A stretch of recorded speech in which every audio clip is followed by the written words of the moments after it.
Star హీరోలు ఏడాదికి ఒక సినిమాతో వస్తేనే అదేదో అద్భుతంలా పండగ చేసుకుంటారు అభిమానులు.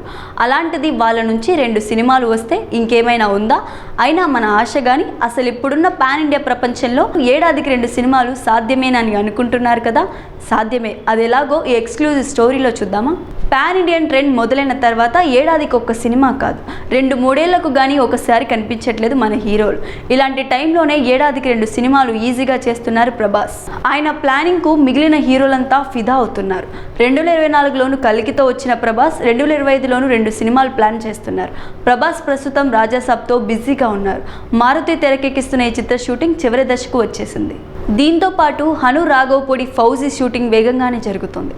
ఇది 2025 డిసెంబర్ రిలీజ్కు ప్లాన్ చేస్తున్నారు. ఈ 2 సినిమాలు తక్కువ గ్యాప్లోనే రానున్నాయి. ఇక సంక్రాంతికి డాకు మహారాజుగా వచ్చిన బాలయ్య దసరాకు అఖండ 2తో రానున్నారు. ఎన్నికల కారణంగా 2024లో వచ్చిన బాకీని 2025లో తీర్చేస్తున్నారు ఎన్బీకే. ఇక పవన్ కళ్యాణ్ కూడా అన్ని కుదిరితే 2025లో 2 సినిమాలతో రావడం ఖాయం.